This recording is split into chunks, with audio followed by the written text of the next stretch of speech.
and 2, entrepreneurship education. When people are exposed to the study of entrepreneurship, it is that they use the term enterprise education or entrepreneurship education. The term enterprise education is primarily used in the United Kingdom and has been defined as focusing more broadly on personal development, mindset, skills, and abilities. So when we talk about enterprise education, we are looking at the entrepreneurial person. Enterprise education focuses on the person who is the entrepreneur. What is the personal development of the entrepreneur? What is the mindset of the entrepreneur? What are the skills that have been developed by the person? And what are the competencies? Therefore, if you say you are teaching students enterprise education, you are excluding the aspect of creating and managing a business. And that is the aspect that has to do with entrepreneurship education. And therefore, for a comprehensive entrepreneurship education program, there must be a balance between enterprise education, which is the development of the entrepreneur in terms of his characteristics, his competencies, abilities, and skills, and what? Enterprise education, which is the entrepreneurial opportunity. I want to repeat that. Enterprise education focuses on entrepreneurial person. Entrepreneurship education focuses on what? Entrepreneurial opportunities. So the combination of enterprise education and entrepreneurship education and entrepreneurial education gives us a comprehensive understanding of what the concept of entrepreneurship education as used in the university. Okay. Now the term entrepreneurship education has been defined to focus more on the specific context of setting up a venture and becoming self-employed. That is why if we must teach students entrepreneurship, we must balance the act of enterprise education, that is developing the students to become entrepreneurs, and what? Entrepreneurship education, preparing the students to create ventures so that they can be self-employed.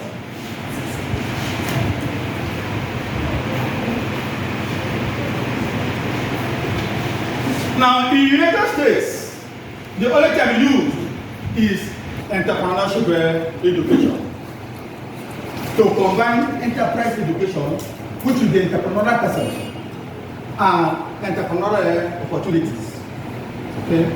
Some researchers use the long-term enterprise and entrepreneurship education to reflect the personal development of the entrepreneur as well as the ability of the person to create and manage a business. Sometimes enterprise and entrepreneurship education is discussed using the term entrepreneurship education only, which however opens up for misunderstanding. Sometimes if you marry enterprise education and you marry entrepreneurship education, it is confusing when you call it entrepreneurship education.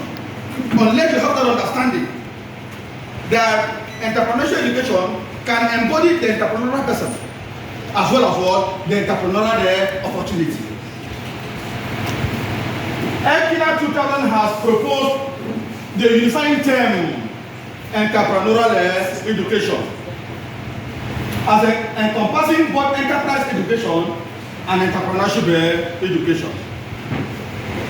So this authority is saying that to avoid the confusion between what enterprise education is and what entrepreneurship education is, why not we call it entrepreneurial education? So that we take both components, the component of the entrepreneurial person as well as the entrepreneurial opportunity. Being entrepreneurial can mean many things to many people. A common conception, according to Gardner, 1990, is that entrepreneurship is about entrepreneurial activities, creating innovative organizations that grow and create value, either for profit purpose or not. According to Gardner, to become entrepreneur is for you to do what? To create a business organization. But some people are saying no. Entrepreneurship is not only the ability to do what? To create a business venture. Because even inside organization, you can also do what? Entrepreneurship. And that's what we call intrapreneurship. There is a difference between entrepreneurship and intrapreneurship. As an entrepreneur, you create and manage a business from the outside. I don't know if you understand. Now, if you are inside an organization and you're going to initiate some entrepreneurial activities, you are what? An intrapreneur. So, as an entrepreneur, you are inside an organization. For example, you are a Unical. This Unical is a business organization. You are an employee of the University of Calabar. And you stay as an employee of the University of Calabar and begin to initiate business ideas that will generate money for the university. At that point, you are what? An intrapreneur.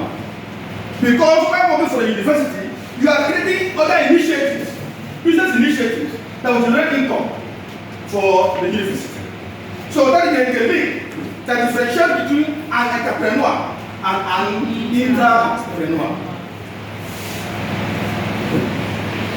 Entrepreneurship does not have to include the creation of new organization. I've explained that. It can also occur in existing organizations. That is something like this, using the University of Calabar. Entrepreneurship is not only limited to the entrepreneurial individual. That is enterprise education. You should know so. When we talk about the entrepreneurial individual, we're talking about the enterprise education. Okay. But also to entrepreneurial opportunities, which is what? Entrepreneurship education. We need to master these things. Enterprise education and entrepreneurship education.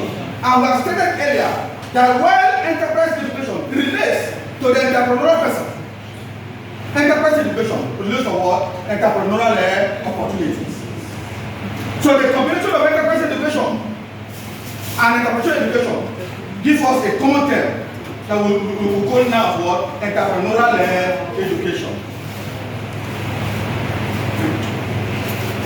Stevenson and Garillo 1990 defined entrepreneurship as a process by which individuals, either on their own or inside organizations, pursue opportunities without regard to the resources they currently control.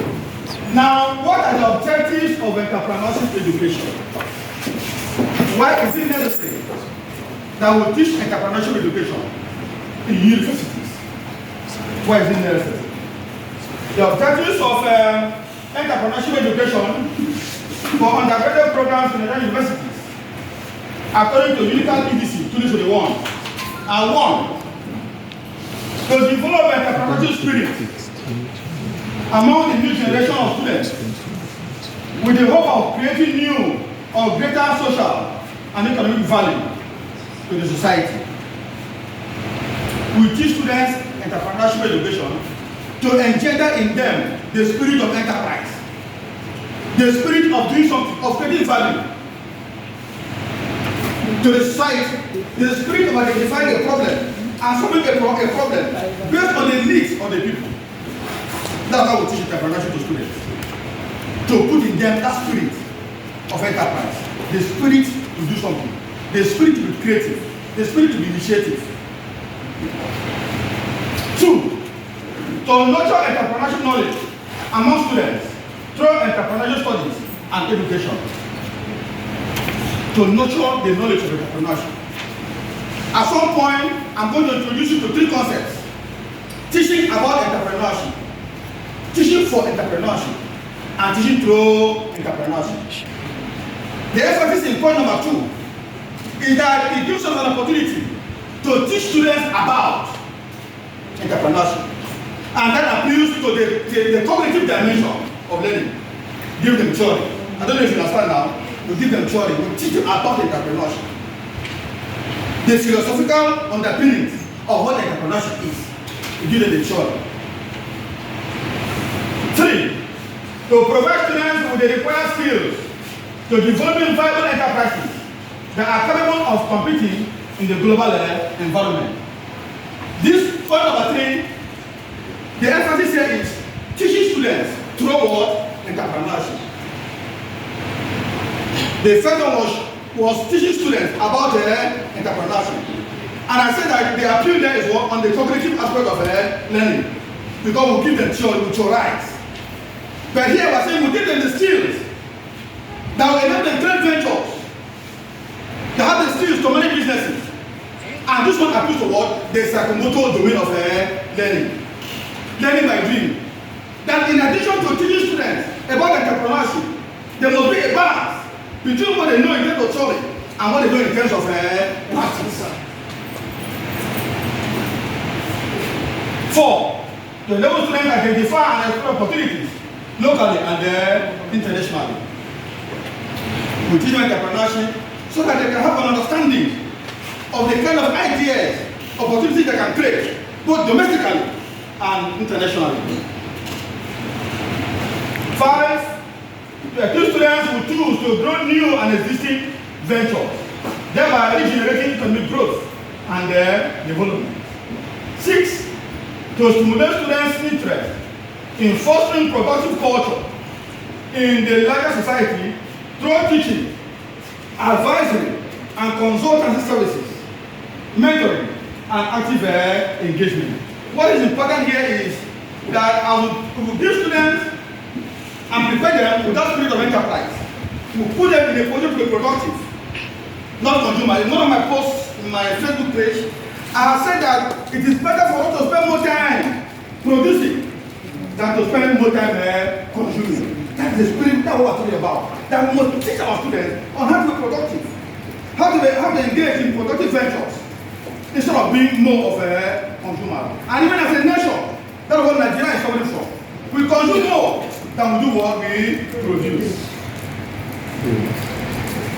7, to equip students with analytical skills in problem solving, negotiations, conflict resolution, marketing, leadership, interpersonal relations, and financial management. Okay, so that's one of the objectives. 8, to develop in students the desire to excel and live a meaningful life through what? Self-discovery. One advantage of learning by doing is that as a learner or as a participant, you do what? You discover your potential. When you are giving theory limits you to what the person does. True or false? When you come to the class and build upon knowledge, what the student will go with will be dependent on what you do, what you give to them. But in learning by doing, the student is exposed, he or she is exposed to the practical aspect of all the processes. And by doing that, the person will not discover or rediscover his or him or herself. Okay? So instilling students the need for independent thinking, economic freedom, and respect for what? For talent. One aspect of publicity. Students will have that economic freedom. The mindset that they can be free economically. Being free economically means that you can survive without depending on people. The people alone. That our students upon graduation should know that they cannot be dependent. But that instead, people can also do what? Depend on them. Economic freedom. And finally, to prepare graduates for higher studies in the field of what? Entrepreneurship. To prepare students for further studies in the field of, I don't know if you guys have started PG programs in entrepreneurship, but I know that the National University, where I also facilitate, they have PGD now in entrepreneurship studies.